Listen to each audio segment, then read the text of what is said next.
Shalom à tous. Nous souhaitons ce matin la bienvenue à nos pasteurs, Pasteur Marc et Pasteur Rosie. Comme vous le savez, ils étaient en voyage et c'est le premier dimanche depuis leur retour. Nous rendons grâce à Dieu à tout ce qui a été fait là-bas au Brésil. C'est une grâce. Alléluia. Bienvenue à tous, ancienne Diana, diacre Anne-Marie, les fils et les filles de Dieu. Nous vous souhaitons la bienvenue ainsi qu'à tous ceux qui nous suivent en direct depuis les réseaux sociaux. Cari Shalom à tous. Nous vous accueillons dans ce service de ce dimanche. Alléluia. Alléluia. Et avant de commencer, nous allons confier ce temps à notre Père. Alléluia. Dans le Saint-Esprit. Merci Père, nous te rendons grâce pour ce jour. Nous te rendons grâce Père pour la grâce de la participation. Alléluia. De pouvoir nous réunir ce matin pour vivre ce temps exceptionnel avec toi, Père. Parce que ce jour, il est unique, il n'a jamais existé avant et il n'existera plus jamais plus. Alors, merci, Père, pour ta présence au milieu de nous. Merci pour le Saint-Esprit qui nous guide dans toute la vérité. Merci, Saint-Esprit, pour l'Esprit, pour la compréhension que tu nous donnes ce matin des Écritures et de tout ce qui sera partagé, tout ce qui sera libéré dans nos cœurs. Merci, Père, parce que nous recevons comme des semences qui vont produire en nous des fruits en abondance dans tous les domaines de notre vie. Merci, Père, parce que nous sommes impactés dans la connaissance, dans les mystères et les secrets divins. Alléluia. Et ce matin, Père, tout ce qui s'élève contre la connaissance, tout ce qui s'élève contre la pensée de Christ est complètement démantelé. Alléluia, alléluia. En tant que tes fils et tes filles, nous avons prié dans le nom de Jésus. Amen, amen, amen. Alors, un petit rappel pour ceux qui ne nous connaissent pas, Christ dans toutes les nations n'est pas une organisation, mais la révélation de notre identité christique. Notre mission dans Christ dans toutes les nations, c'est que le Christ soit formé en chacun de nous et s'exprime à travers chacun de nous. Amen, amen, alléluia. Alors ce dimanche, pendant ce service, nous allons aborder un nouveau thème qui a commencé depuis le début de ce mois de novembre, qui est les dons de l'esprit. Alléluia, c'est un sujet passionnant. Alors, sans plus tarder, je laisse la parole à Pasteur Marc pour nous conduire dans ce temps. Amen. Amen.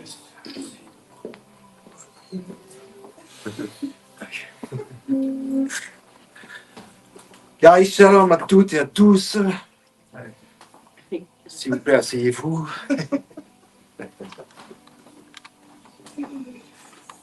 Heureux de vous revoir. Pour certains, certaines, depuis longtemps, depuis moins longtemps, depuis plusieurs mois. Bon, on ne s'est jamais vraiment quitté en vérité. On a toujours pensé aux uns aux autres, ne serait-ce que là-dedans. Le fait rien que de penser aux uns aux autres. Les uns et les autres sont présents dans ces pensées mêmes, n'est-ce pas? Et nous avons la pensée de Christ. Donc, alléluia. Ok. Un jour de plus. Un jour de plus. Un jour de plus. Gloire à Dieu. Amen. J'avais écrit une chanson qui s'appelle Un jour de plus. Waouh. C'est vrai, un jour de plus. Qui est toujours le même en vérité. Qui n'a pas changé pour notre Père. Qui n'a pas changé. Il est ce jour. N'est-ce pas? Moi, je dis n'est-ce pas? Il est ce jour dans lequel nous sommes. Alléluia. Oui, chronologiquement, on a un jour de plus, un jour de moins. Gloire à Dieu pour chaque dimanche, pour chaque samedi, pour chaque lundi, pour chaque mardi, pour chaque mercredi, pour chaque jeudi, pour chaque vendredi, pour les week-ends, pour les vacances, pour les jours en général, pour le jour que Dieu a fait. Amen. Ok, vous êtes bien assis? Moi, je suis bien debout. Je salue d'abord, après vous avoir salué, évidemment, selon les convenances, je salue notre leader, l'apôtre Alain, Léa, ainsi que tous les autres leaders, la pasteur Christy, le prophète Yvan, la pasteur Rosie, les anciennes qui sont là, toujours fidèles à leur poste, l'ancienne Christelle, l'ancienne Diana, la diaconesse et vous toutes, fils et filles de Dieu, qui ce n'est pas parce que vous ne portez pas un espèce de titre, non comme ça, qu'on peut entendre pasteur Luc, que vous êtes plus ou moins. Amen. Nous ne sommes pas plus ou moins. Amen. Nous sommes plus. Amen. Alléluia. Nous sommes à la bonne place. Nous sommes à la bonne place. Je ne parle même pas de ce local. Ce local coûte. Ce local coûte pour qu'on s'y asseye et qu'on entende la parole de Dieu. Mais là où tu es assis ce matin, dans l'esprit, c'est dans les lieux célestes en Jésus-Christ. Et je t'assure que c'est gratuit. Amen. Ça ne t'a rien coûté. Absolument rien. C'est grâce. C'est don. C'est esprit. C'est Dieu. C'est amour. C'est lumière. C'est vie. C'est énergie de Dieu. Et tu es assis. Et ensemble, nous le sommes assis. Alléluia. Ressuscités dans les lieux célestes en Christ. Alors tu es bien à la bonne place. Et même quand tu étais là-bas, de l'autre côté de l'océan, tu n'étais pas à une autre place.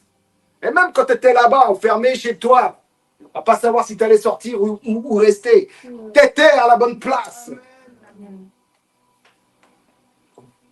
Où que tu sois, tu es à la bonne place. Alléluia.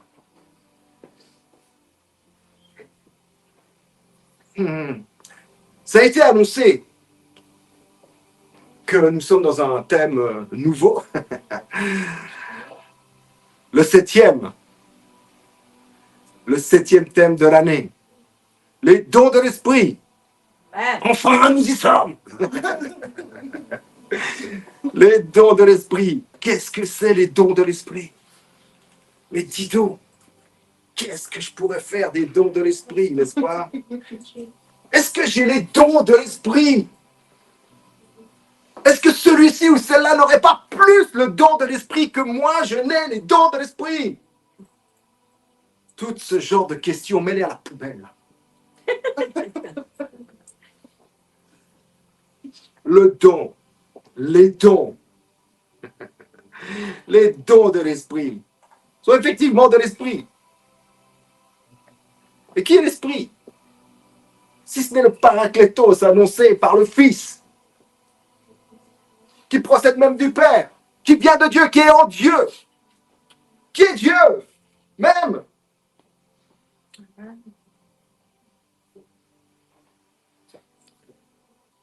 Et il est en toi. Et tu es en lui. Et il est en tous. Et tous sont en lui. Les dons de l'esprit. Alléluia. Donc les dons de l'esprit. J'espère que pendant ce mois où nous allons nous entretenir, je dis nous, c'est pas que nous allons vous entretenir, nous allons nous entretenir les uns et les autres, les uns avec les autres, dans le Christ, sur les dons de l'esprit. Et j'espère réellement que cela, pour la plupart, la multitude, ceux qui sont connectés là, j'appelle ça ici la multitude à partir d'ici, il y aura une démystification de ce que sont les dons de l'esprit. Parce qu'on a mystifié un peu certaines choses de Dieu, et particulièrement les dons de l'esprit. Qu'est-ce que c'est les dons de l'esprit? Sérieusement, on va prendre les choses les unes après les autres, gentiment, ne pas courir, et se rendre compte que, en définitive, tout est grâce. Tout est grâce. Tout est donné, sans même que tu n'aies eu un jour à demander. Sans quoi ce ne serait même pas un don. Ok, on va prendre depuis, on va dire, le contexte biblique. Paul, depuis Éphèse, s'adresse à l'église de Corinthe, où il a passé plusieurs mois, plusieurs jours, plusieurs années, dans la région de ce qu'on appelle l'Achaïe, la Grèce antique. Et il s'adresse à ses frères et à ses sœurs, à ceux qu'il a formés là-bas, sur toutes sortes de choses. Mais pour qui Pour qui il souffrait des douleurs de l'enfantement. Car il avait un ardent désir de leur donner quelque chose de plus que simplement du lait, mais de la nourriture solide. Mais ces Achaïens, ces Grecs, ces Corinthiens avaient du mal. Ils avaient du mal à se dissocier de leur ancien moi et de comprendre l'association qu'ils avaient réellement dans le je suis.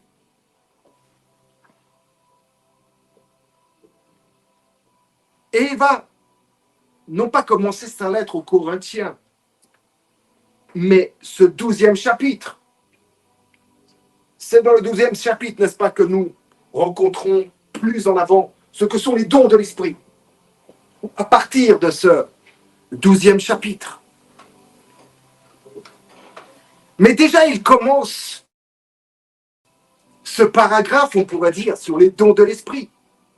Parce que juste avant, il avait un paragraphe sur la Sainte Seine, sur le pain, sur le vin, et avant encore sur autre chose.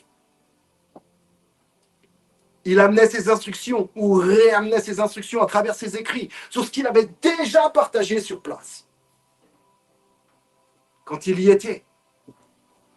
Et là, il entend les témoignages en retour de ceux qu'il envoie à ses enfants, ses fils spirituels. Il les envoie. Ils font un rapport de mission quand ils reviennent vers l'apôtre. Dis donc là-bas. Donc j'ai entendu dire, il va dire, j'ai entendu dire. C'est pas des oui-dire. C'est pas la rumeur. Non, c'est les témoignages de ceux même qu'il avait envoyés avec le mandat qu'il avait lui-même reçu. Dis donc, papa, dis donc, Paul, apôtre, ce qui se passe là-bas, c'est bizarre. Ça dysfonctionne un peu. C'est pour ça que vous voyez dans les deux lettres aux Corinthiens des remontrances, on pourrait dire. Ils recalaient le message, ils réalignaient dans leurs esprits, déjà même quand ils pleuraient des nuits et des jours en prière pour les Corinthiens. Ils parlaient dans leur esprit. Afin qu'ils prennent part tous à la métanoïa, au réalignement de leur pensée, de la pensée de Dieu, de la pensée de Christ qui était en eux. Mais alors qu'ils divaguaient, nous divagons souvent. Je vous dis souvent. Si ce n'est tous les jours, c'est souvent. Vous savez, voilà ce qu'il va leur écrire. Vous savez que lorsque vous étiez païens,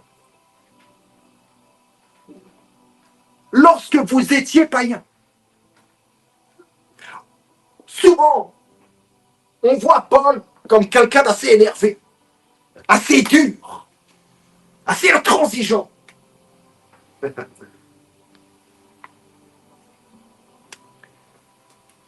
Mais là, vous voyez toute la compréhension qu'a l'apôtre de l'évangile.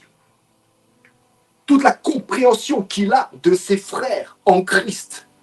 De tout comme il considère les uns et les autres, non plus d'une manière charnelle, visiblement charnelle, mais en Christ. Vous savez que lorsque vous étiez païens, alors qu'ils se conduisent proprement comme des païens dans cette église là-bas, vous étiez.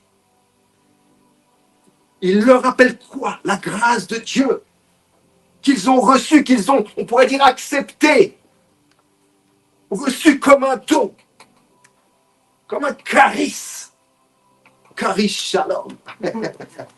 Charis shalom. Tu as déjà défini ce que tu dis quand tu dis charis shalom. Tu parles même de la grâce de Dieu. Et tu l'annonces en disant paix. La paix de Dieu, qui est la grâce. Kari Shalom. Vous savez, lorsque vous étiez, il n'est pas en train de les juger.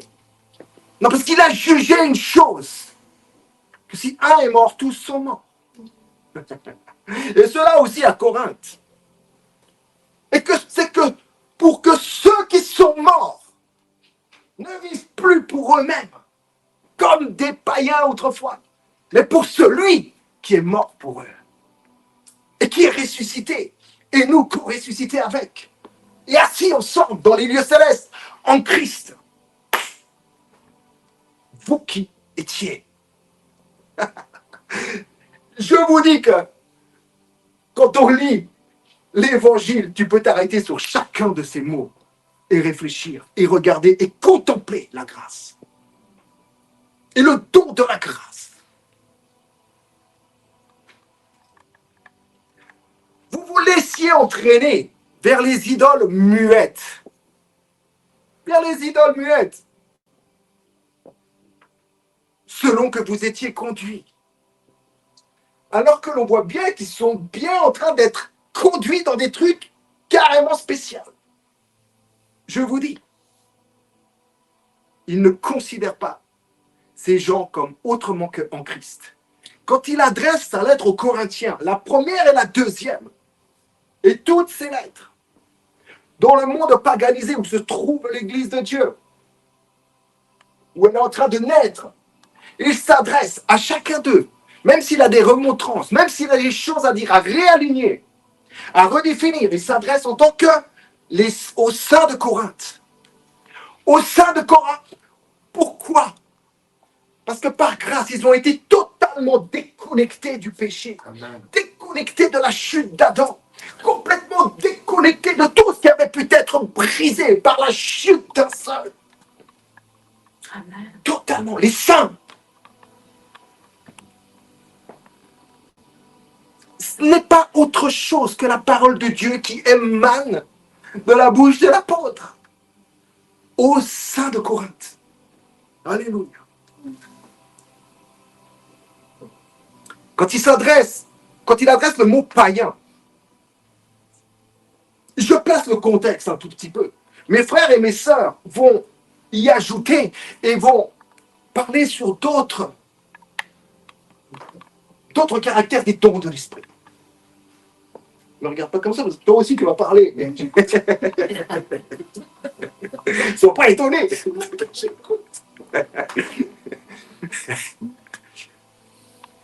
Mais le terme païen est un terme qui met en lumière la multitude de personnes, des gens des nations, avec une culture particulière. Des individus vivant ensemble, ayant la même nature. Ce que l'apôtre Paul appelait une nature psychikos, animale. Cette nature-là, même s'ils reconnaissent tous en Christ, ils voyaient et nous voyons, même des fois par rapport à nous-mêmes, que parfois nous participons dans les choses qui sont particulières, spéciales, bizarres, on pourrait dire anciennes. En tout cas, dans une nature qui n'est plus la nôtre, spirituelle. Et parce que nous sommes dans ce corps, des fois. Ce n'est pas toujours évident ou compréhensible de voir où est les limites, si pour autant il y en a eu. Et les païens sont des personnes qui sont en Christ, mais qui n'ont pas conscience de l'être. Et qui indéfiniment vivent selon leurs traditions, selon leur culture, selon les dieux qu'ils se sont créés. Les païens. En vérité, en grec, c'est ethnos. D'où on a sorti le mot ethnie. Ce sont les gens des nations.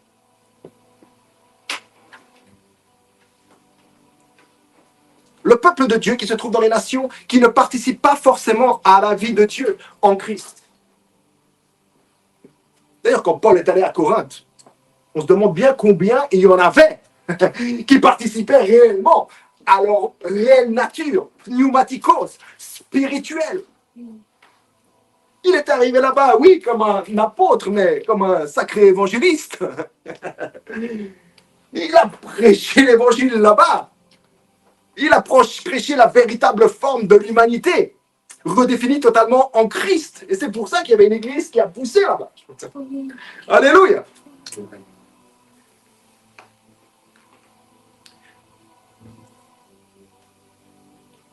Vraiment, ceux qui prédominaient dans la région de l'Achaïe, là-bas, en Grèce, particulièrement à Corinthe, mais dans toute la région. Donc ça montre juste comme c'est une grande région. Et dans le monde en général, civilisé, était le paganisme, était le culte des idoles. Et le culte qui prédominait dans la région là-bas était le culte que l'on rendait à une certaine déesse, Artémis. Vous avez déjà entendu parler d'une certaine déesse, de cette déesse, Artémis. C'est assez intéressant. Pour ma part, j'ai trouvé ça assez intéressant. Et ce rituel est fondé sur ce qu'on appelle la prostitution spirituelle. Je ne vais pas aller dans les détails de cette prostitution spirituelle, surtout qu'on a des enfants à la table là-bas, mais voilà, déjà rien que le fait de vous dire ça, vous pouvez comprendre que c'est assez chaud. C'est assez particulier. Et ça se... Artémis, non, Aphrodite, pardon, je me suis trompé, j'ai dit Artémis, n'est-ce pas? Oui. Ouais, Aphrodite, pardon. Ouais, il y a tellement d'idoles, tellement de déesses. C'est Aphrodite, excusez-moi. Et ces rituels bien répandus dans la région là-bas, en fait, se pratiquaient au temple, justement. Au temple d'Aphrodite. Et c'est la déesse de l'amour. Mettez des guillemets. La déesse de l'amour et de... Mettez des guillemets. De la beauté. La beauté de l'amour, la beauté. Mettez des guillemets. Et ce qui m'a intéressé, c'est que plusieurs symboles lui étaient attribués à cette déesse Aphrodite. Il y en avait 3, je vais pas m'attarder, mais je vais vous en donner 2.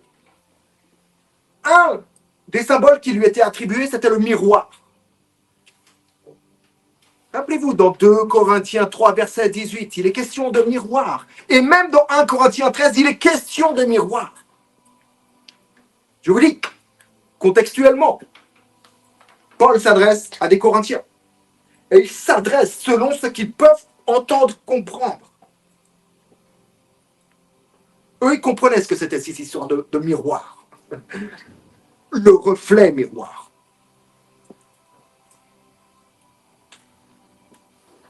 Et le deuxième symbole de la déesse Aphrodite était la colombe. Je vois Dieu pompeau. Ouais, la colombe.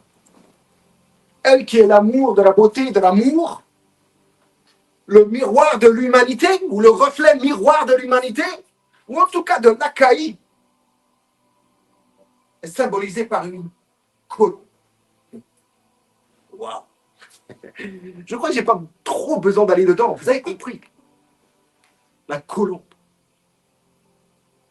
Rendez-vous compte.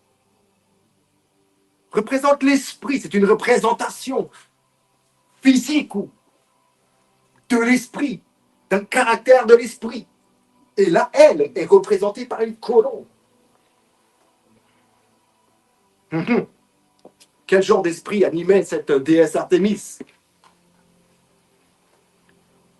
Et ces pratiques de prostitution spirituelle étaient tellement répandues que ça influençait jusque dans l'Église, je vous l'ai dit.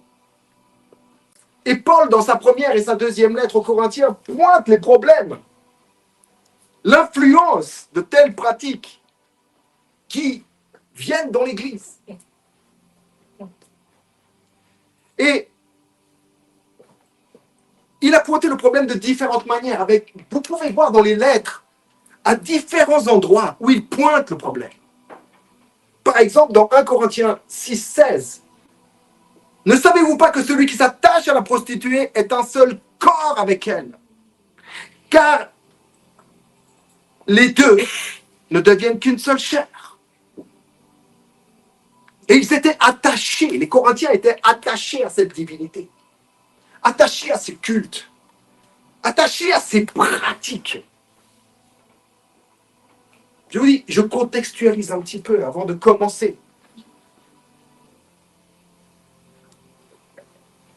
Et la conséquence de l'effet miroir de la déesse Aphrodite dans l'Église se retrouve par exemple à 1 Corinthiens 5, verset 1. C'est au point que l'un de vous-même est avec la femme de son père. Reflet miroir. Je vous dis, symbolisé par un miroir, par une colombe, et par un coquillage en vérité, où elle se tenait sur un coquillage. Vous voyez, la femme, la déesse, l'épouse, qui est même la fille de Zeus, mais qui est l'épouse de Zeus, vous voyez les gens, se tient non pas sur un rocher, mais sur un coquillage. Et nous voyons avec le gré du vent et des vagues et de la salinité de l'eau, les coquillages deviennent du sable et créent des plages. Donc vous voyez bien que c'est fondé sur du sable.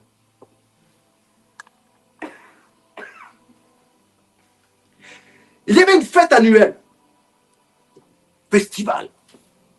Ici en Europe ou en Occident, il y a de telles fêtes qu'on appelle de Hellfest, les fêtes de l'enfer. Ou alors Halloween, les fêtes des morts. C'est la fête de la Toussaint, de tous les saints qui sont morts. Et on en a fait des trucs.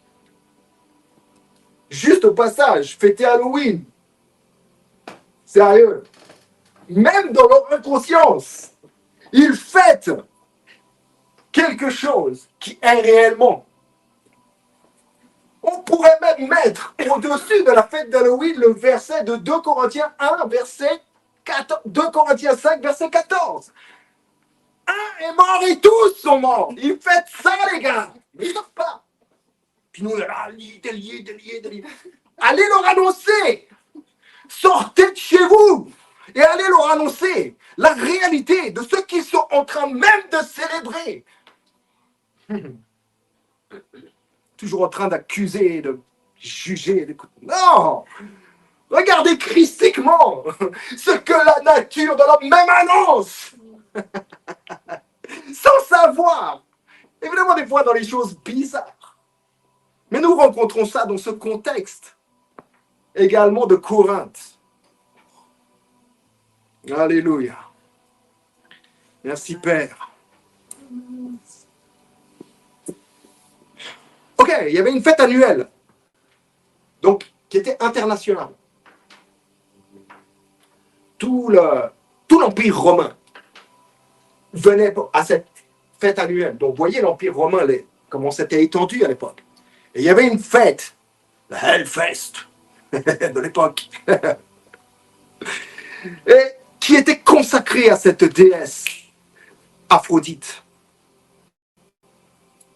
Et le premier rituel de la fête, pour que la fête puisse être inaugurée, hein, qu'est-ce que c'était? Le premier rituel était d'aller purifier le temple de la déesse. Et qu'est-ce qu'ils faisaient pour purifier le temple de la déesse Artémis, pour que la fête commence? Ils allaient dans le temple avec une colombe. Ils égorgeaient la colombe et ils répandaient le sang de la colombe dans le temple. Je vous dis que, sérieusement, tout est redéfini en Christ. Et si tu regardes ça christiquement, les gars, ils sont même en train de faire quelque chose dans leur pensée erronée. Ils sont en train de déclarer quelque chose qui est. Évidemment, c'est pas la colombe, c'est l'agneau, mais bon. C'est pour ça que Paul dit, nous ne jugeons plus personne. Nous ne considérons plus personne autrement qu'en Christ. Glorifié. Amen. Amen. D'une certaine manière, la création tout entière louent le nom de l'Éternel. Sans en avoir réellement la définition ou l'intention même. Dieu est grand. Et Dieu sait se reconnaître dans le cœur de ses enfants, de tous. Je vous dis que l'empreinte de Dieu, même dans les choses les plus sales que vous pouvez imaginer, vous pouvez même voir l'empreinte de Dieu là-bas. Est-ce que ça ferait de Dieu un pécheur? Pas du tout. Mais Dieu, le dénominateur commun de tout ce qui est, dans sa redéfinition la plus parfaite et la plus gracieuse qui soit. Pour ces gars là-bas, fêtant Hellfest, il ne les avait pas mis à côté.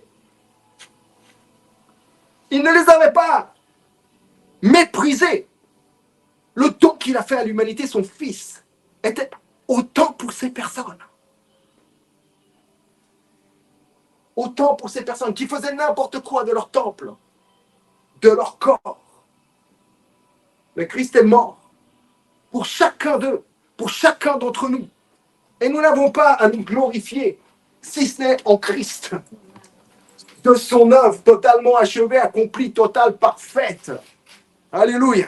Nous sommes dans les dons de l'Esprit, mais dans une contextualisation.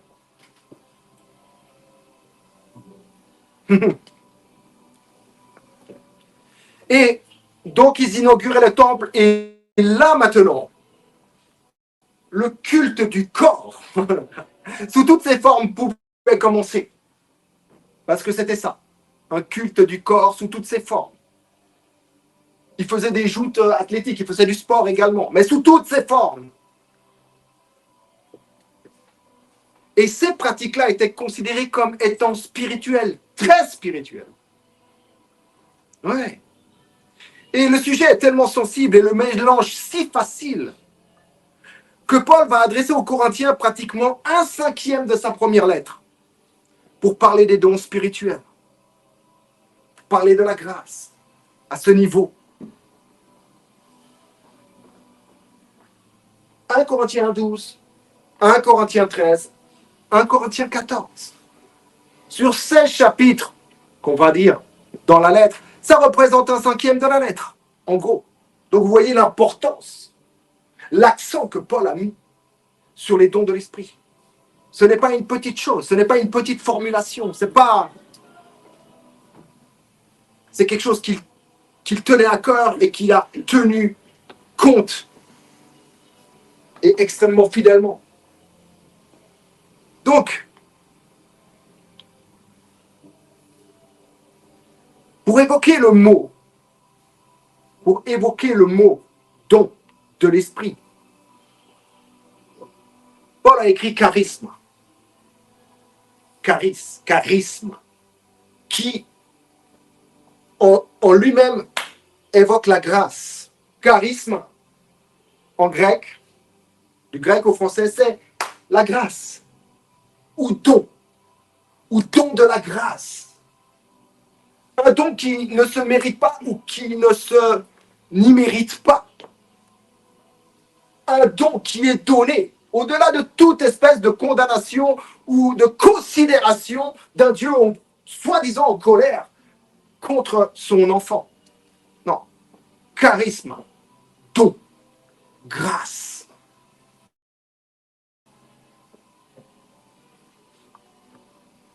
Les dons de l'esprit ou la grâce de l'esprit. C'est la même chose. Ne croyez pas parce que je dis la grâce de l'esprit que c'est pas vrai, c'est pas juste. Mais qu'est-ce qu'il parle? Non. Don de l'esprit, charisme, pneumatikos, c'est le don ou la grâce de l'esprit. C'est une grâce dont tout le monde est au bénéfice et en bénéficie et peuvent en faire bénéficier la multitude. Et pour commencer son chapitre sur les dons, Paul va écrire.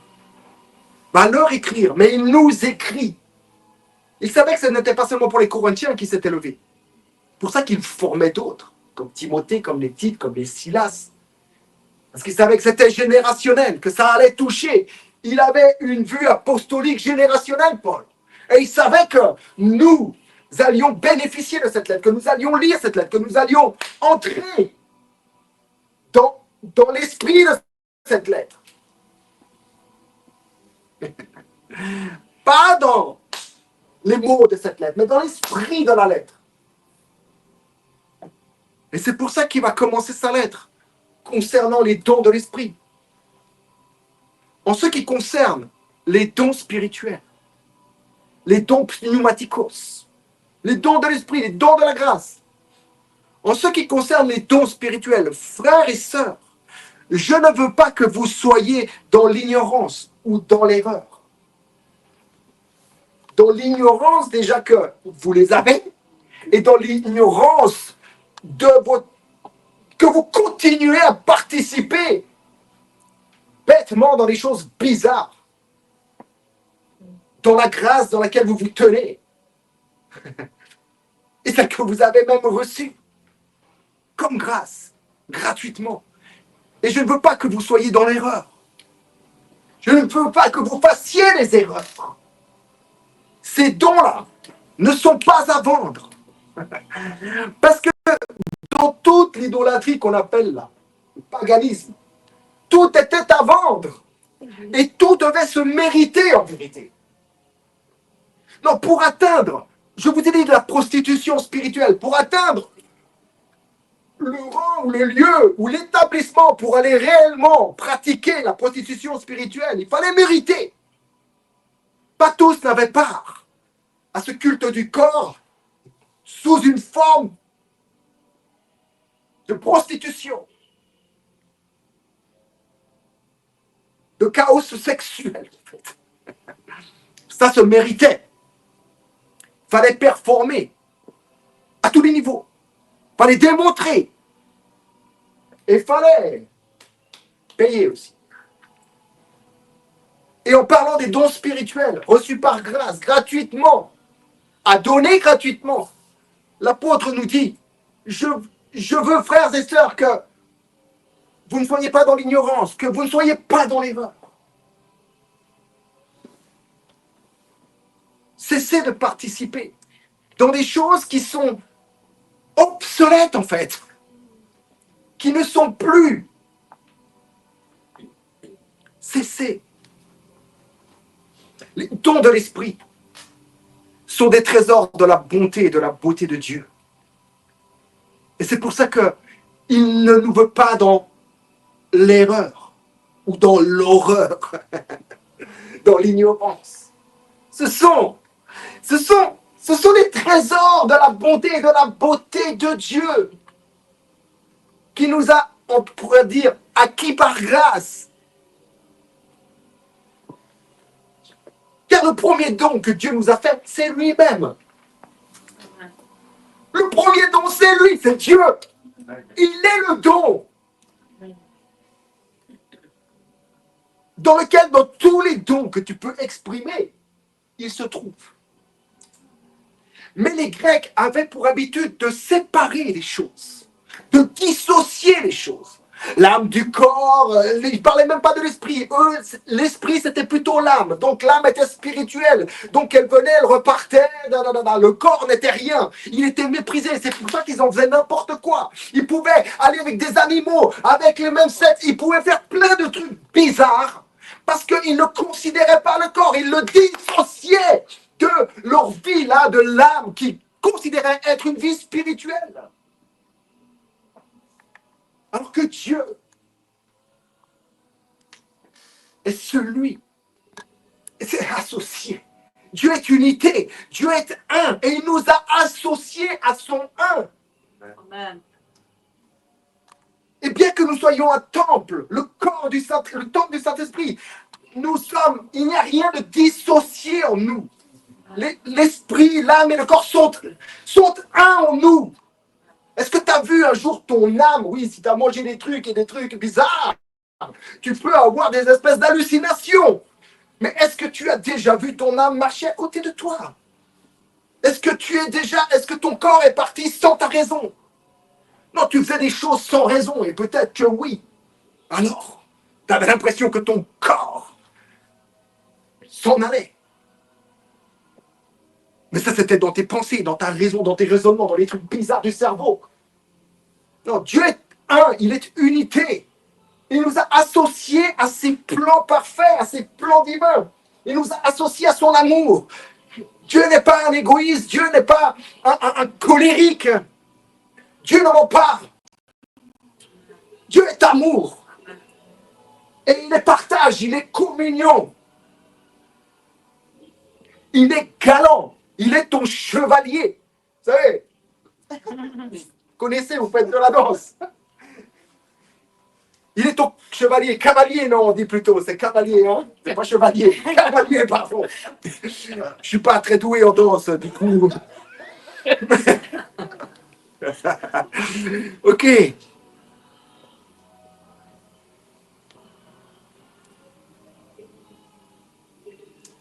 Les dons de l'Esprit de Dieu, qui sont la grâce de Dieu.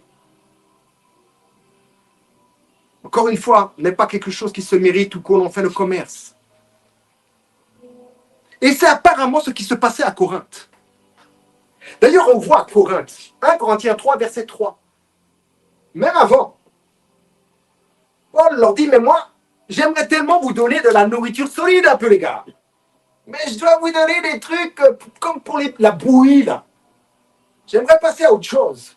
Mais parce que vous n'êtes pas passé à autre chose, je dois me faire à vous. Donc je vous donne ce que vous pouvez recevoir. Mais je sais que vous pouvez recevoir plus encore. Parce que vous êtes plus de ce que vous n'imaginez être. Ou pratiquer. Ou vous êtes plus de ce que vous faisiez. Vous êtes plus que le reflet miroir de la déesse machin. Vous êtes le reflet miroir de Dieu. Qui est esprit. Qui est don, qui est grâce. Mais vous avez toujours besoin de lait.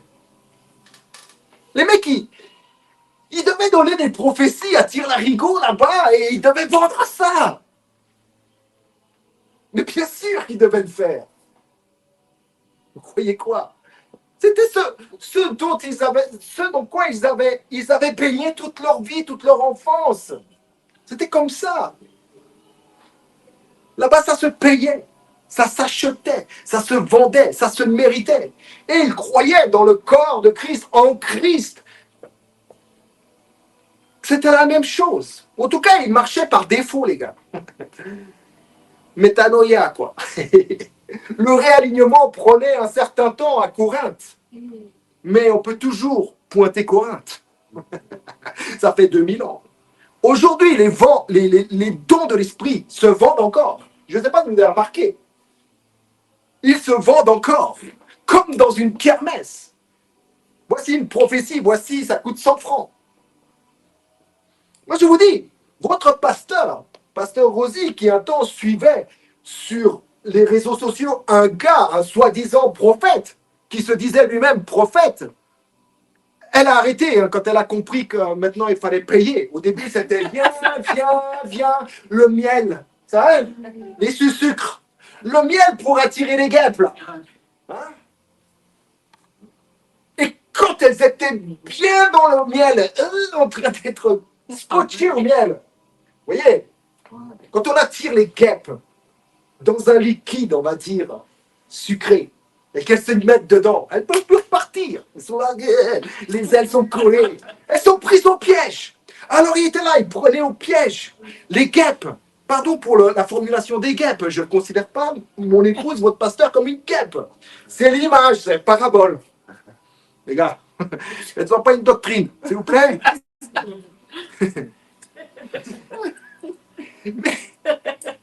mais quand elle s'est rendue compte que ça sentait le roussi là-bas, elle a arrêté. Mais le gars s'enrichissait, mais de ouf.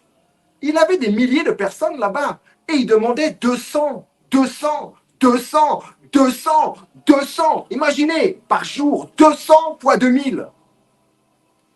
200 fois 2000. Imagine. Non mais 200 fois 2000. Je suis pas très fort en maths. Hein. Allez, on va faire 200 fois 2. 40 000. 400. Puis tu ajoutes les zéros, 40 000. 400 ou 2 ouais. 200 fois 2000 400 000. À 400 000. Wow. 400 000. 400 000, allez, vas-y, 200, 200. Bref, on est à la kermesse.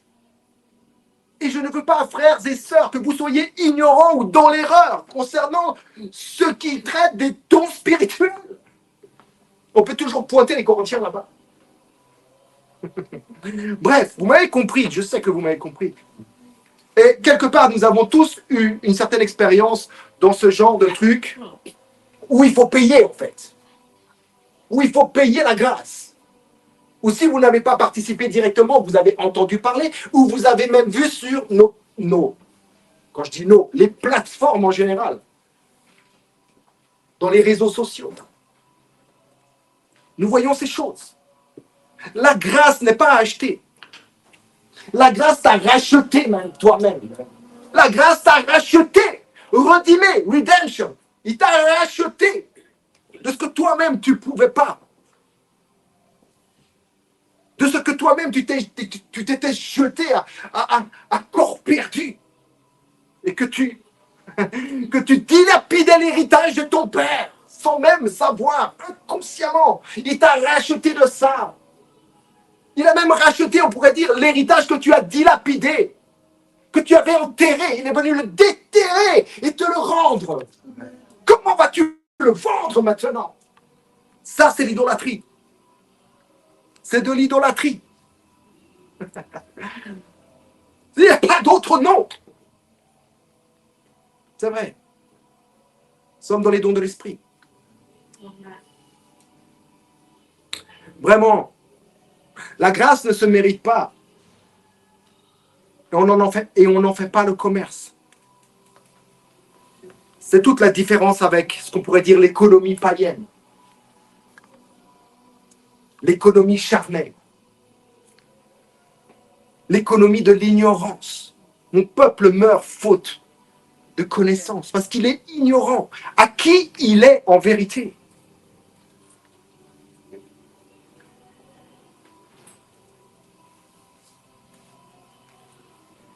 Quand Paul va dire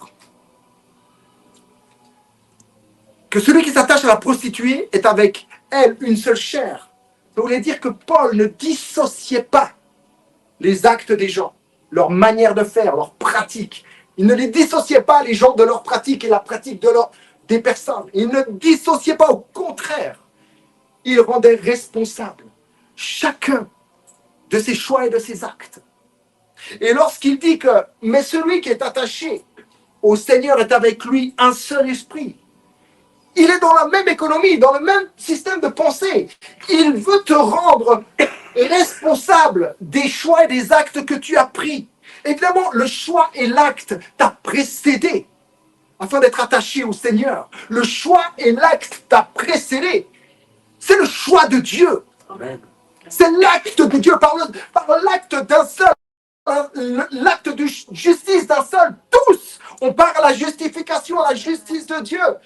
Elle t'a précédé, mais quand la lumière vient, quand la prédication, la folie de la prédication vient, et que ton âme reçoit, connecte les informations, découvre les informations, on va dire, découvre l'opinion de Dieu pour toi. Alors oui, tu t'attaches à lui. Tes choix et tes actes seront que tu vas t'attacher tel qu'il t'a attaché, tu t'attaches à lui. Alléluia. Et il voulait rendre responsables les Corinthiens sur les actes et les choix qu'ils avaient pris, de s'attacher au Seigneur. Maintenant, souvent on va prendre ce verset qui est 1 Corinthiens 6:17 et qu'est-ce qu'on va dire? Ah, celui qui s'attache, alors je dois encore m'attacher. Je dois encore faire quelque chose. Je dois encore mériter. Je dois. C'est une réciprocité, celui qui s'attache. C'est quand il réciproque, c'est quand il y a réciprocité. C'est quand il y a illumination, c'est quand il y a dévoilement de l'évangile. C'est quand il y a révélation, c'est quand les yeux de ton cœur s'ouvrent. C'est quand tu sors de la cécité, que tu commences à voir. Que tu te dis, waouh, je ne veux pas sortir. Je vais rester attaché. Comme lui m'a attaché, je vais rester attaché. Je veux, frères et sœurs, que vous soyez au courant, il va leur dire. C'est pour ça qu'il souffrait, comme il dit, les douleurs de l'enfantement. Paul n'a pas baptisé beaucoup de gens dans l'eau. Quelques-uns, il a dit. Il les baptisait dans l'évangile. Amen. Et c'est ce que nous avons à faire, en vérité. Baptiser les gens dans l'évangile. Amen. De les immerger, qu'ils puissent être immergés. Qu'ils puissent être conscients qu'ils le sont déjà. Amen. Jesus Christ. Alléluia. Pourquoi j'écris des trucs et après je dis pas les choses?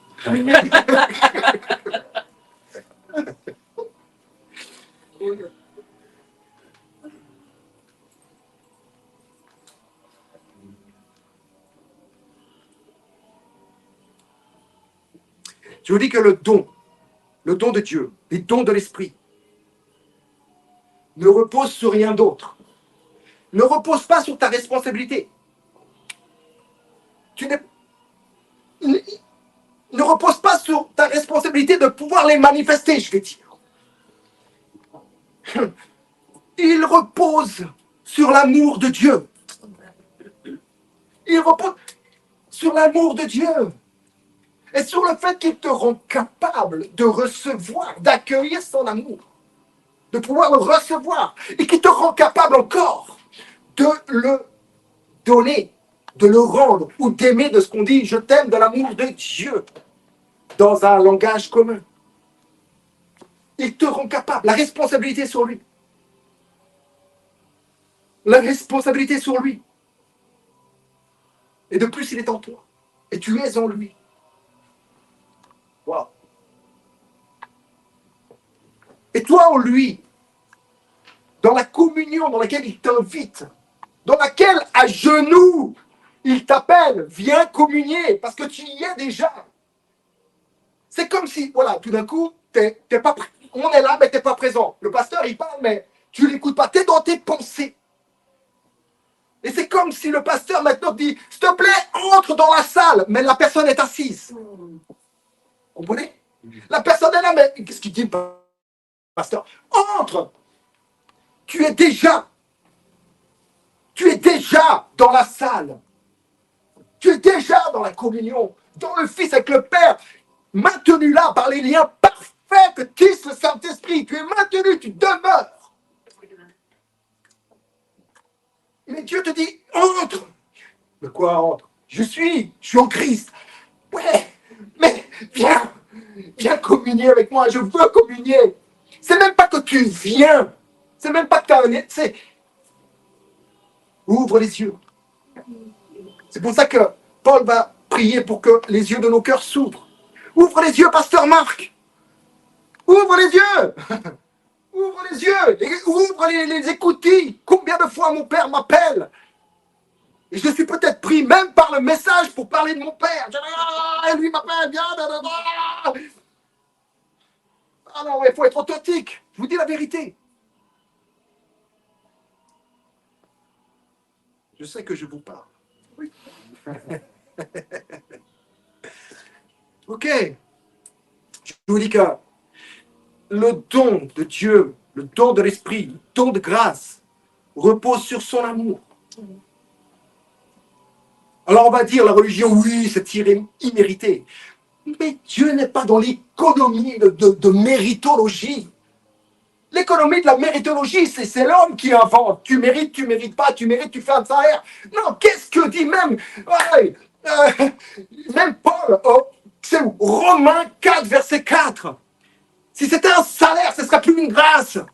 Si c'était compté comme un salaire, ce ne serait plus une grâce. Mais c'est une grâce. La foi, là, si ça lui avait été compté, la foi lui a imputé à justice parce qu'il a cru. Et que cette foi a été imputée, non pas parce qu'il a fait quelque chose, non par grâce. Parce que si c'était parce qu'il avait fait quelque chose, démontré quelque chose, mérité quelque chose, ce ne serait plus une grâce, ce serait un salaire, un dû. Et Dieu, quelque part, ne te doit rien, vu qu'il t'a déjà tout donné. Mais même dans ce qu'il fait, ce qu'il a fait et qu'il fera toujours et encore de tout te donner. Il t'a donné son fils et tout avec lui. Il continuera à le faire.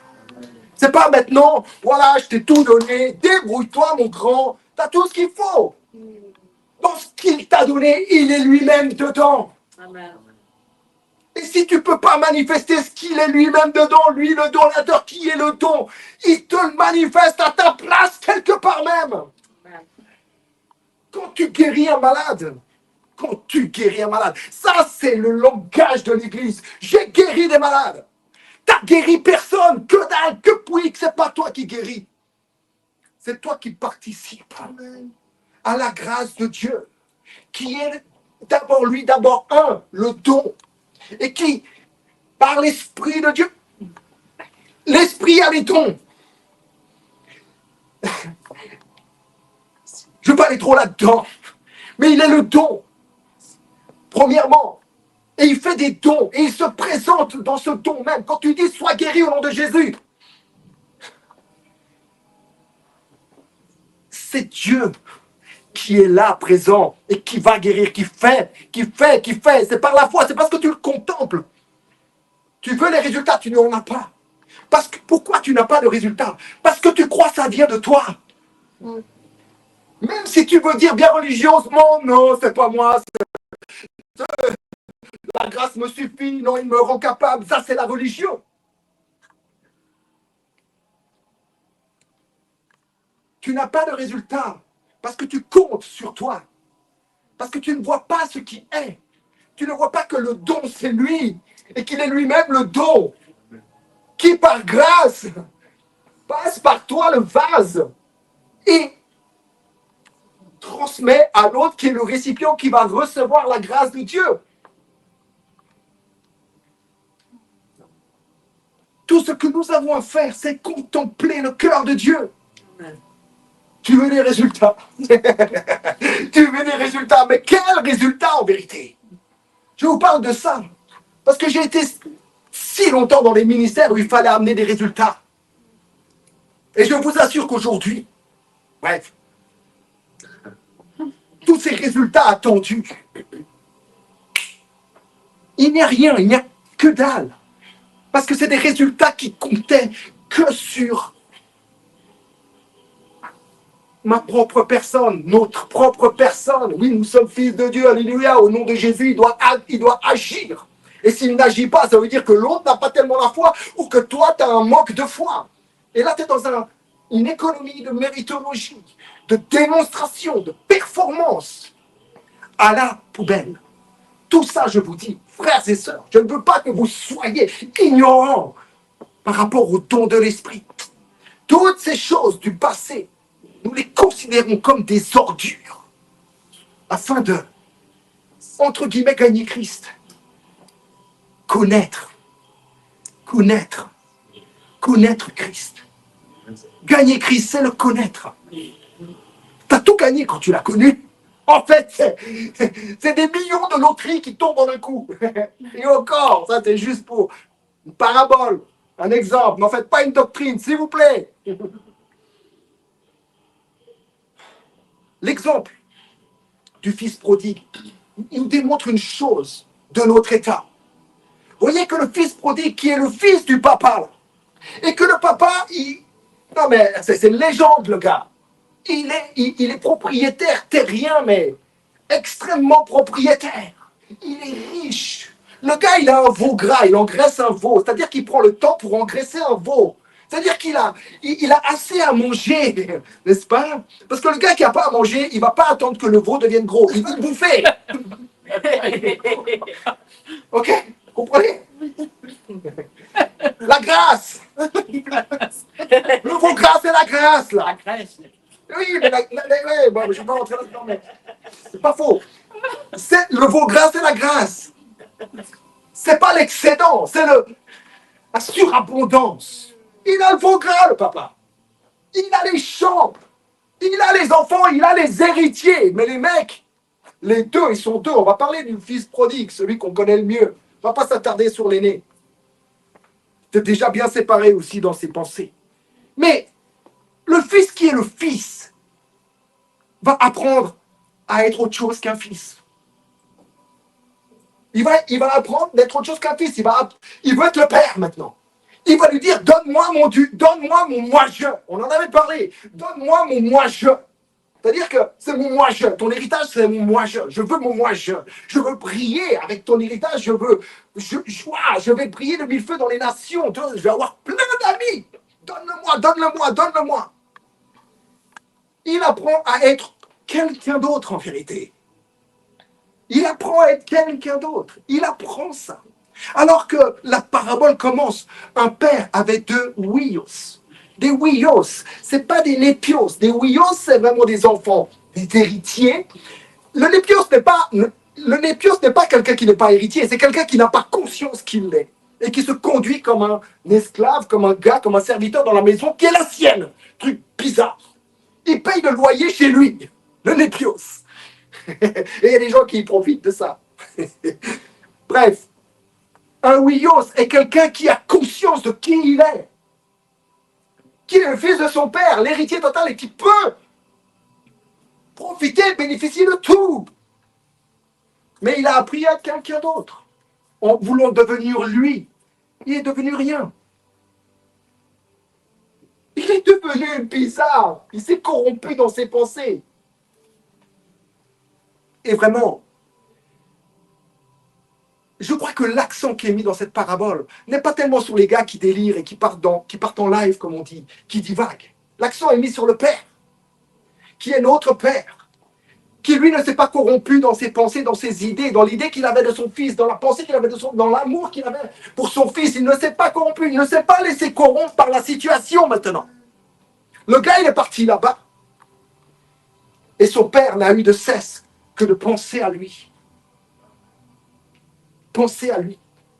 Nous avons la pensée de Christ, non? Le père n'a eu de cesse que de penser à lui. La pensée du père est le don du père. Amen. La pensée. Le don du père, le don de l'esprit. Vous voyez que dans sa mare au cochon là-bas, il est venu tout seul à réfléchir sur lui-même, sur son état. Il y avait bien l'esprit qui devait tournoyer là, au-dessus de cette eau vide là, au-dessus de ces ténèbres, jusqu'à ce que la lumière soit, n'est-ce pas, ou reçoit, qu'il reçoive, et qu'il revienne en arrière, qu'il retourne d'où il était sorti. Et le Père, qui ne s'est pas corrompu dans ses idées, qui a su garder, qui a su, c'est même pas qu'il a su, ses idées sont innocentes. Ses idées sont innocentes par rapport à son fils. Elles n'ont pas changé, c'est mon fils. Mon fils qui est revenu. Je croyais qu'il était mort, il est revenu. Il ne va pas dire le népios qui est revenu, il va dire le huios. Le huios, il n'a pas changé. C'est nous qui changeons. C'est nous qui changeons. C'est nous qui changeons. Ne crois pas que le don du Saint-Esprit soit autrement. Ça ne dépend pas de toi. Ça ne dépend pas de toi d'avoir des résultats. Ce qui pourrait dépendre de toi, c'est le plus que tu pourrais donner à ta vie dans le fait de communier réellement dans le Fils avec le Père, dans le Saint-Esprit. Là où tu es appelé. Réellement. Réellement. C'est le plus que tu peux donner à ta vie.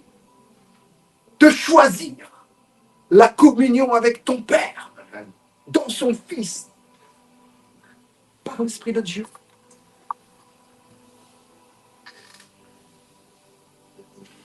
Vous voyez bien que le Fils a été remis tout à fait dans son état, dans son bon sens, dans la bienséance. Le Père n'a pas ôté quoi que ce soit de l'héritage, il a tout reçu à nouveau. Il a été redimé, le gars. Il a été redimé tout ce qu'il avait dilapidé. Le Père est allé comme déterrer tout ce que le Fils avait enterré. Tout ce qu'il avait dilapidé, il a été récupéré. Ce que le Fils a été dilapidé. Et il l'a réaccueilli, si on veut bien dire, dans son royaume. Vous voyez même le Père qui est là en train de le chercher, n'est-ce pas? Il a quitté le trône pour le ramener à la maison. Il a quitté le trône pour... Dieu était en Christ, n'est-ce pas? Les dons de l'Esprit, toujours. Mais c'est un don. Notre Père est le don. Et il fait des dons. Il nous a donné son Fils unique. Qui, lorsqu'il est monté dans les hauteurs, nous a donné l'Esprit, l'a répandu avec grâce sur toute chair. Vous lisez ça dans Acte 2, verset 33. Voyez bien comment ça fonctionne dans la Trinité. La gloire, la beauté, l'amour, le don de grâce. Alléluia. Tout cela est la grâce de Dieu.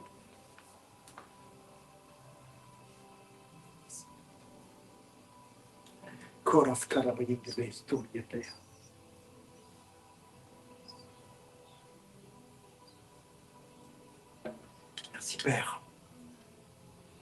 Merci Père.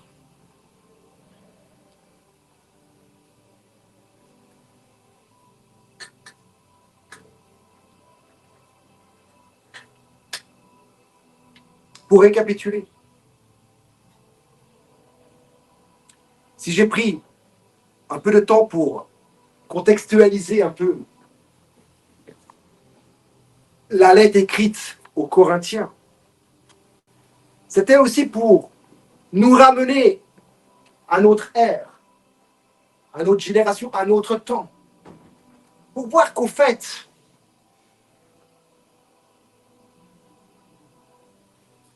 il y a deux façons. Il y a deux façons de, on pourrait dire, d'être ou vivre sa vie. Il y a la façon charnelle et la façon spirituelle. Et le combat de la foi, c'est de se tenir dans ce que nous sommes, redéfinis totalement des êtres spirituels.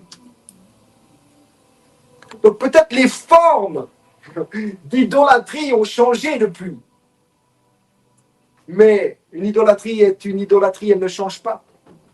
Ce sont des choses qui sont vides, dans lesquelles nous allons participer dans le vide. Le don de l'esprit, et ils vous seront récapitulés, ils vous seront dévoilés tout au long de ce mois. Mais pour récapituler un peu le message, c'est que tu ne peux pas dissocier, Dieu du don. Et tu ne peux pas te dissocier toi du don ou du donateur. Quand je disais de démystifier cette affaire des dons, c'est que souvent on pense qu'on a reçu un don de l'esprit, et que maintenant, en dehors de je ne sais quoi, dans notre imagination, on va pouvoir guérir les malades avec ce don. Et puis on va, au nom de Jésus, soit guéri. Mais c'est la grâce, et il y a des gens qui guérissent même dans notre inconscience. Mais l'idée, c'est de devenir beaucoup plus conscient. Et les résultats sera quoi? Des actions de grâce qui s'élèveront pour célébrer Dieu et sa bonté. Ce n'est pas le nombre de gars qui auront reçu une guérison, machin, un truc, une parole. Non, non, non. Ce seront des actions de grâce. Le fruit de nos lèvres qui le loue. Parce que Dieu est bon, parce qu'il est grâce, parce qu'il est bonté, parce qu'il est beauté, parce qu'il est amour. Et de démystifier le don, j'aurais envie de dire que c'est vraiment... Ne crois pas que parce que tu as les dons de l'esprit et tu les as. Tu es dans là-bas. Tu es dans le don qui a les dons et qui les manifeste et qui se porte en tant que don en toi pour que tu les partages. Ne va jamais croire que lorsque tu donnes une parole de connaissance, c'est en dehors de Dieu. La parole de connaissance que tu donnes, c'est Dieu même qui s'exprime. C'est Dieu même. La parole de guérison que tu vas donner, c'est Dieu qui s'exprime. Amen. On était au Brésil. Il y a des endroits où c'est plus simple de couler. Le Brésil en fait partie. Il y avait cette fille au comptoir que je voyais avoir perturbé perturbé par, je voyais bien, des allergies. Tout simplement. C'est pas pour vanter, c'est juste pour dire. C'est que, je vois que, non, on avait déjà parlé avant. Je suis pas arrivé comme ça. Non. On avait déjà parlé, on a déjà communiqué, déjà réciproqué dans certains sens, niveau relationnel. Client du bistrot. Ouais, bistrot, on allait manger là-bas tous les jours. Et je la voyais bien perturbée, avec des allergies. Et je lui ai dit, t'inquiète pas.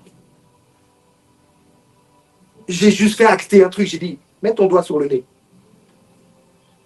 Juste pour qu'elle participe, en fait. J'étais pas obligé de le faire, mais j'ai senti qu'il fallait qu'elle participe à ce niveau. Il dit, vas-y, mets ton nez. Mets ta main juste là. Merci, Père. Merci, Père, pour Rebecca, pour ta fille. La perfection même de ta grâce. Merci, Père, pour sa guérison. Au revoir. Merci, Papa, sur le chemin de retour à l'appartement. Je remerciais, je rendais grâce à Dieu. J'ai pas vu la guérison directe comme ça, on va dire. Je lui ai pas dit, ça va mieux, tu veux que je reprie une fois? Sur l'échelle de 10, t'en es où avec ton allergie, là?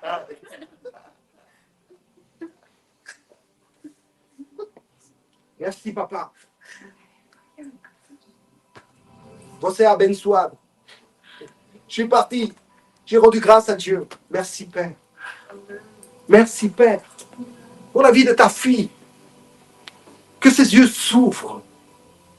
Plus encore. Qu'elle contemple plus encore l'espace de sa tente.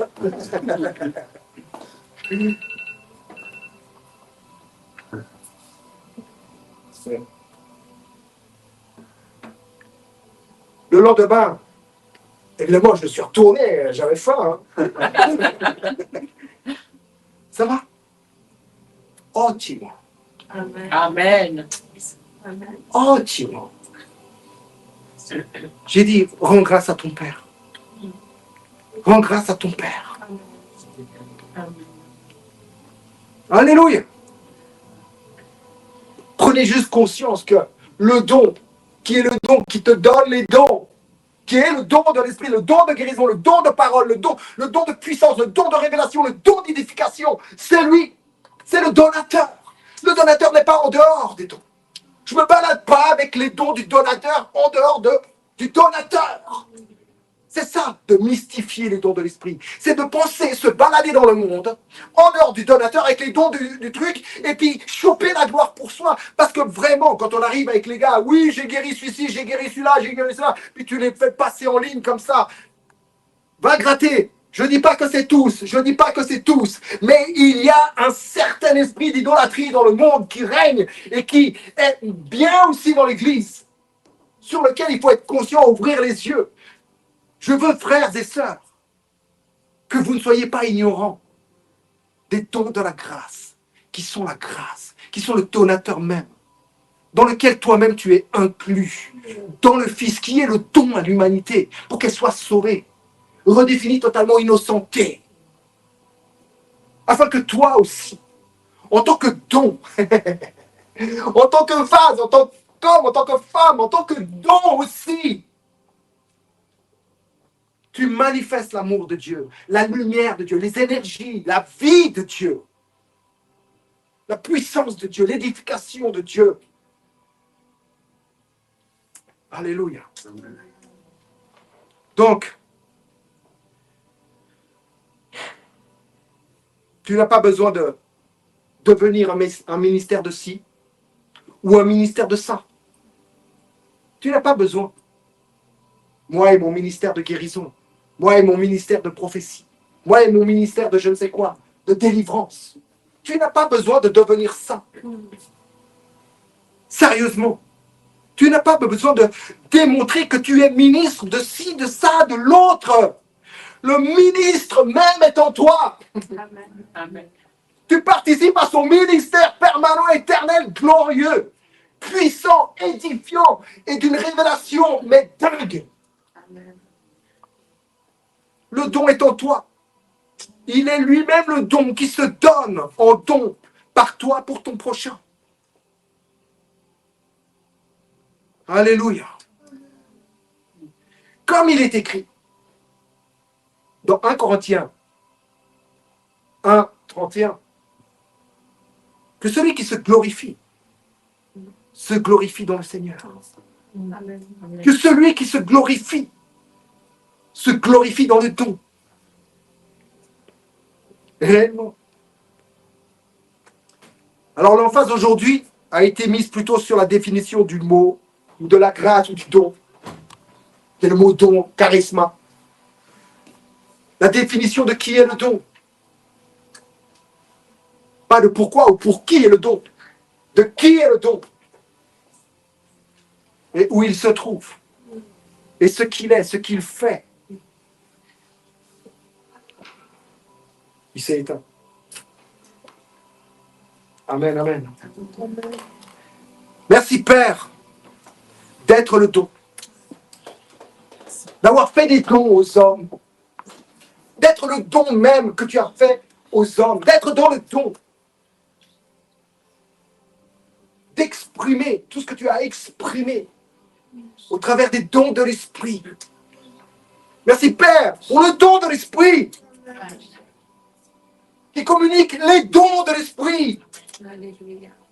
qui communique ta grâce, ton amour, ta lumière, ta bienveillance, ta bonté, ta préscience, ta constance, ton intégralité.